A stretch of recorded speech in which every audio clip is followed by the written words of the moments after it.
Hello friends, this is Rahul from UPSC Prep Launch, and in this lecture we will be discussing about the Pakistan and Saudi Arabia Defense Treaty.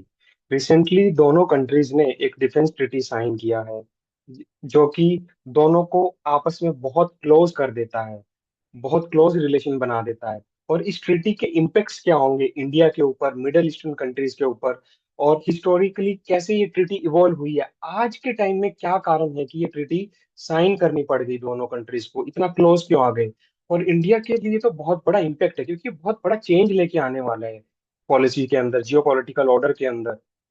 अब इस treaty के अंदर है क्या कि जो पहले वाली जो ट्रीटी थी इनके बीच में, इकोनॉमिक कॉपरेशन तो हमें पता है कि बहुत सालों से रहते हैं। जब भी पाकिस्तान के ऊपर कोई भी प्रॉब्लम आती है, कोई भी financial problem, balance of payment crisis आता है, कोई भी इकोनॉमिकली प्रॉब्लम आती है, तो Pakistan will revert to the Saudi Arabia.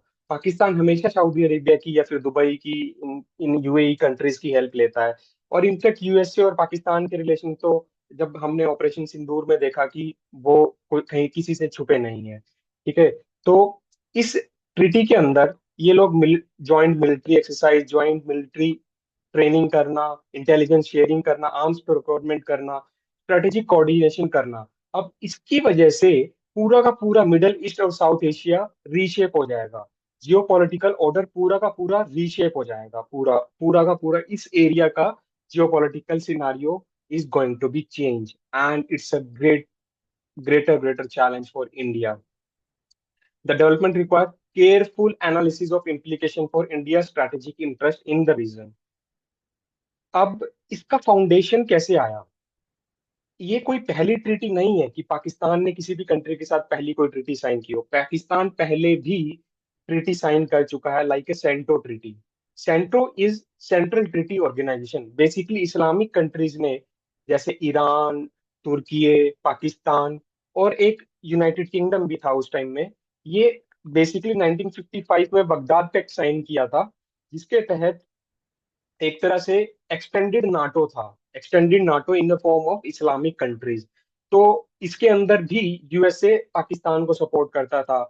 In CentOS अगर वो इस्लामिक कंट्रीज जैसे कि तुर्की और इनके ऊपर अटैक माना जाता, तो ये भी सभी के ऊपर अटैक माना जाता। Pakistan and join the central treaty organization, establishing its role in the western alliance defence treaty structure during the cold war era. अब आते हैं हम लोग जो 1955 से मूव होता है 1979 के ऊपर।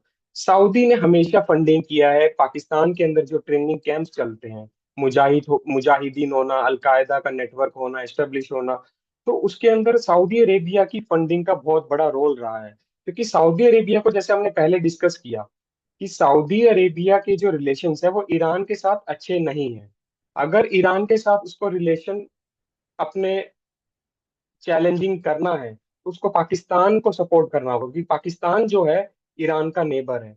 अगर वो यहाँ पर मुजाहिदीन ऐसे ट्रेन करेगा जो कि चैलेंज क्रिएट करेंगे ईरान के लिए, तो इसीलिए ईरान को काउंटर करने के लिए सऊदी अरेबिया ने ये फंडिंग किया, मुजाहिदीन क्रिएट किए।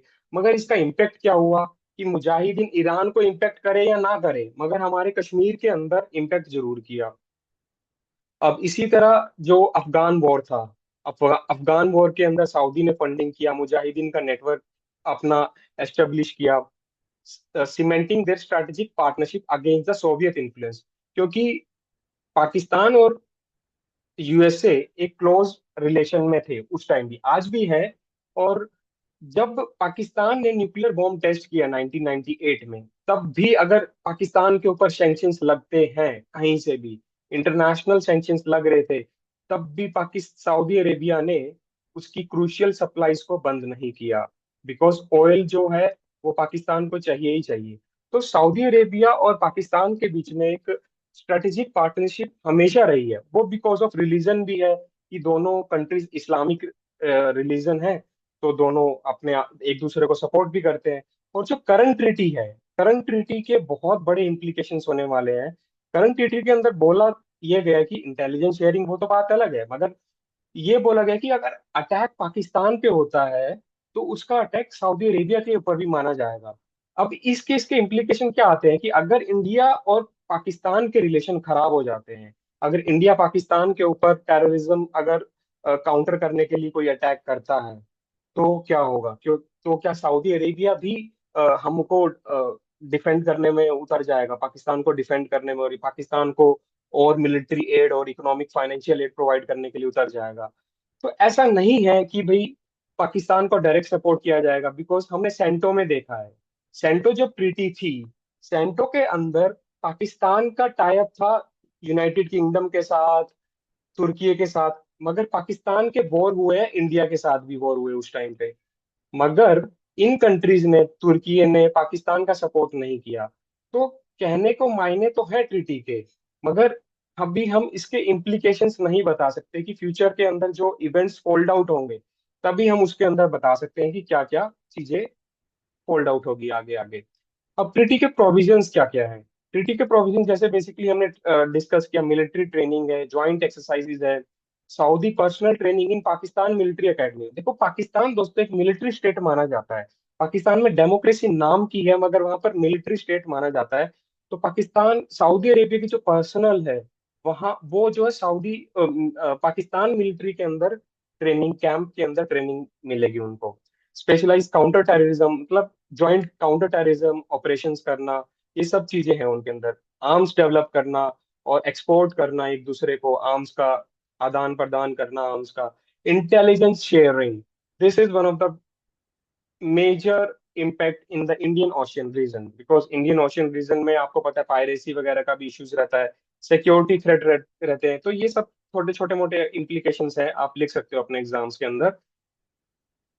अब हम देखते हैं कि इस ट्रीटी से जियो पॉलिटिकल शिफ्ट कैसे आया है मिडल ईस्ट के अंदर। हुआ क्या कि अभी रिसेंटली इसराइल ने कतर के ऊपर अटैक किया टू काउंटर हमास।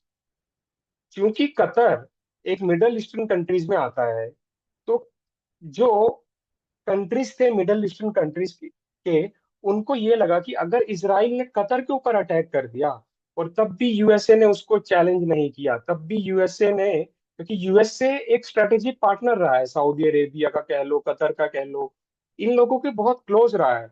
अब यूएसए ने बहुत बड़ा कोई किया नहीं कि इसराइल ने कतर के ऊपर पूरे डे लाइट में अटैक किया है, उसके बाद भी यूएसए की तरफ से कोई ऐसी कोई कॉम्प्रिहेंसिव स्टेटमेंट नहीं आई कि वो इसराइल को रोक सके।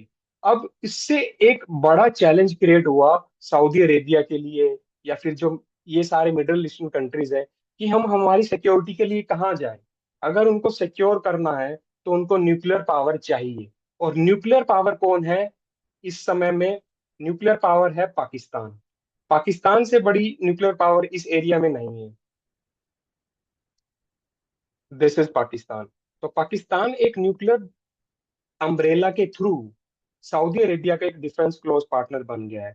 अब अब हम देखते हैं कि south the kingdom seeks to diversify its security partnership beyond US reliance, balancing relation with China, Russia. तो सऊदी अरेबिया की एक कैलकुलस स्ट्रेटेजी है कि उसको डाइवर्सिफाई करना है। अब उसको सिर्फ यूएसए का सपोर्ट नहीं चाहिए, चाहिए यूएसए का भी सपोर्ट, मगर उसको डाइवर्सिफाई करना है। अब पाकिस्तान की रीजनल पोजीशन क्या है कि पाकिस्तान का इन्फ्लुएंस बहुत बढ़ गया है। इस ट्रीटी के साइन होने से गल्फ कंट्रीज के अंदर पाकिस्तान का इन्फ्लुएंस बहुत बढ़ गया है, और जो कि हमारे लिए चैलेंज होगा। Whatever the gain for the Pakistan will be considered as a challenge for India, India strategic interest in the region. Because हम चाहते हैं कि हमारी कनेक्टिविटी सेंट्रल एशियन कंट्रीज से हो। सेंट्रल एशियन कंट्रीज का रास्ता पाकिस्तान, ईरान, इन सब से होके जाता है। इम्प्लीकेशंस फॉर इंडिया क्या क्या होंगे? एनहांस पाकिस्तानी कैपेबिलिटीज, अगर पाकिस्तान की कैपेबिलिटी बढ़ती है तो डायरेक्ट जो है हमारे ऊपर आएगा ही, असर आएगा ही आएगा। India to reassess it defence preparedness and border security strategy. तो हमें हमारी डिफेंस प्रिपेयर्डनेस को देखना होगा, उसको और मजबूत बनाना होगा। टेररिज्म कंसर्न अब हमारे लिए और भी ज्यादा मैटर करता है, क्योंकि अगर पाकिस्तान हमारे स्टेट स्पॉन्सर टेररिज्म करता है, और पाकिस्तान और सऊदी अरेबिया के बीच में बहुत ही क्लोज डिफेंस टाइज हैं, तो ये हमारे लिए बहुत चैलेंज क्रिएट करेगा कि हम पाकिस्तान के स्टेट स्पॉन्सर टेररिज्म को चैलेंज कर पाए। तो इस केस में improved intelligence cooperation between Pakistan and Saudi Arabia में affect our anti terrorist operation. Diplomatic isolation risk, भाई अगर पाकिस्तान और सऊदी अरेबिया बहुत पास में आ गए, तो इंडिया जो है गल्फ कंट्रीज के अंदर एक आइसोलेट हो जाएगा। गल्फ कंट्रीज से हमारा बहुत बड़ा इकोनॉमिक टाइज है, नॉट ओनली दुबई के साथ और सऊदी अरेबिया के साथ, बहुत सारे कंट्रीज, कतर के साथ हमारे डायस्पोरा है वहां पर। हमारा इकोनॉमिक टाइज, ऑयल एक्सचेंज करना, बहुत सारे हैं हमारे वहां पर स्टेक्स, इंडिया के बहुत सारे स्टेक्स है, जैसे एनर्जी स्टेक्स है।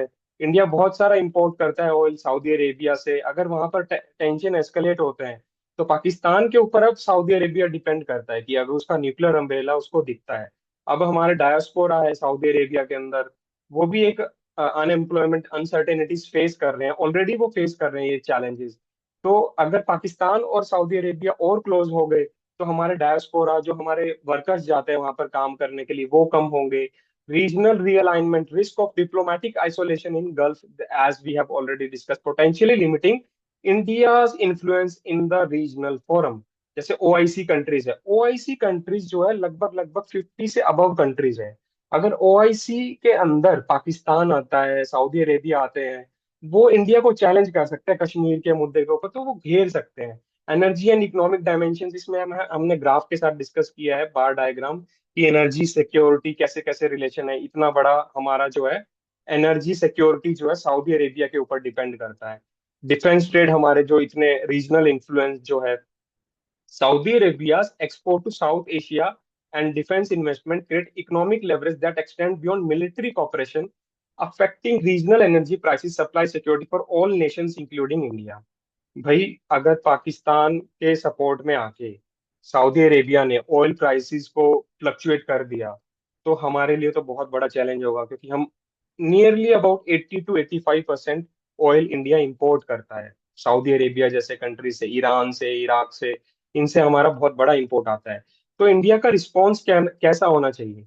हमें हमारी डिप्लोमेटिक एफर्ट को बढ़ाना होगा, स्ट्रेंथन करना होगा। नो मैटर व्हाट, की सऊदी अरेबिया के लिए उनका रीजनल इंपॉर्टेंस पाकिस्तान के लिए है, मगर सऊदी अरेबिया और यूएई के लिए इंडिया का अपने आप में ही बहुत बड़ा एक इम्पोर्टेंस है। दोनों कंट्रीज जो है एक स्ट्रेटेजिकली क्लोज रहे हैं इकोनॉमिकली। तो हमारी डिप्लोमेसी उस तरह से उस स्तर पर जानी चाहिए, through economic partnership and defence cooperation agreement, कि हमें भी उनके साथ कोऑपरेटिव एग्रीमेंट करने पड़ेंगे। और हमें हमारे डिफेंस को मॉडर्नाइज करना होगा, accelerating military modernisation programme, enhancing bordering security infrastructure. Multilateral engagement की हमें बात करनी होगी, ITU2, जो कि एक तरह से यूएस से इंडिया, इजराइल और यूएई का टाइप है। तो उन जैसे स्ट्रेटेजिक फोरम को, रीजनल फोरम को हमें यूटिलाइज करना होगा पाकिस्तान को चैलेंज करने के लिए। अगर पाकिस्तान सऊदी अरेबिया के डिफेंस टाइज क्लोज होते हैं तो हमारे यूएई के साथ और अदर कंट्रीज के साथ टाइज क्लोज हैं, तो हमें उन चैनल्स का यूज करके उसको चैलेंज करना होगा। लॉन्ग टर्म स्ट्रेटेजिक आउटलुक क्या होगा, चैलेंजेस क्या है और अपॉर्चुनिटीज क्या है हमारे लिए? इस अगर ये स्ट्रेंथन होता है पाकिस्तान की मिलिट्री कैपेबिलिटी को, it also open avenues for India to deepen its own partnership in the region. की सक्सेस फैक्टर्स क्या क्या होंगे हमारे? वही कि हमने डिप्लोमेसी जो है गल्फ कंट्री के साथ एनहांस करनी है, counter terrorism operation, economic operation हमें और बढ़ाना होगा उन कंट्रीज के साथ, जैसे I2U2 था, और India middle east economic corridor जो IMEC कॉरिडोर था, जो यहाँ से होकर जाएगा, मिडिल ईस्टर्न कंट्रीज से होकर जाएगा IMEC कॉरिडोर। तो हमें उसको चैनलाइज करवाना होगा और इसराइल को बोलना होगा कि भाई आप थामो, अब आप लाइन क्रॉस कर चुके हो। आप कतर जैसे कंट्री, एक सॉवरेन कंट्री के ऊपर, चाहे वो हमास को हाइड कर रहा है या नहीं कर रहा है, आप कतर जैसे कंट्रीज के ऊपर एकदम से अटैक नहीं कर सकते। आप कतर के ऊपर अटैक कर रहे हो, इम्पैक्ट इंडिया के ऊपर हो रहा है। India response must balance security concern with diplomatic opportunity. हमें हमारे सिक्योरिटी कंसर्न को बैलेंस करना होगा with diplomatic opportunity, ensuring that regional stability while protecting national interest. तो हमें हमारा इंटरेस्ट, देखो सब कंट्रीज ना अपना अपना नेशनल इंटरेस्ट देखते हैं। सऊदी अरेबिया ने भी अपना ये डिफेंस जो है टाई उनके साथ इसलिए किया है क्योंकि उनको अपना स्ट्रेटेजिक इंटरेस्ट समझ में आता है। और navigating new realities for this challenges, हमें पूरा का पूरा स्ट्रेटेजिक असेसमेंट करना होगा कि हमें इस शिफ्ट को हम, इस जो सिग्निफिकेंट शिफ्ट आया रीजनल पावर डायनेमिक्स में, इसको हमें मॉनिटर करना होगा, अडेप्ट, और उसको उसी के रिस्पॉन्स में ही अडेप्ट करना होगा। यूएई है, दूसरे कंट्रीज है, ईरान है, अब छबार पोर्ट है, छबार पोर्ट के थ्रू हमें सेंट्रल एशिया की कनेक्टिविटी चाहिए। तो अगर सऊदी अरेबिया पाकिस्तान के साथ ज्यादा क्लोज जाता है तो इंडिया और ईरान को साथ में आना पड़ेगा। इंडिया और ईरान को बहुत क्लोज आना पड़ेगा, क्योंकि ईरान जो है वो सऊदी अरेबिया का एक तरह से एनिमी पार्टनर है, और इंडिया का जो एनिमी है एक तरह से पाकिस्तान है। तो हमें हमारे उसी तरह रिलेशंस को फोल्ड आउट करना होगा। पॉलिसी की रिकमेंडेशंस क्या रहेंगी? भाई वही है कि स्ट्रेंथन डिफेंस कैपेबिलिटी। जितना हम हमारी डिफेंस कैपेबिलिटी को स्ट्रेंथन करेंगे उतना ही हम इस चीज को चैलेंज कर पाएंगे। हालांकि पाकिस्तान की कैपेबिलिटी नो डाउट बढ़ गई है इस डिफेंस पैक्ट के साइन होने से, मगर हम देखेंगे फ्यूचर में क्या पता क्या क्या न्यूज फोल्ड आउट होती है। तो आप जुड़े रहिए हमसे। यूपीएससी प्रेप लॉन्च, हमने एक नया चैनल लॉन्च किया है। आप हमसे जुड़े रहिए और do review and rate this video. और कोई भी प्रॉब्लम आती है तो आप हमारे टेलीग्राम चैनल, जिसका लिंक मैं डिस्क्रिप्शन बॉक्स में दे दूंगा, उससे भी आप कनेक्ट कर सकते हैं। And thank you.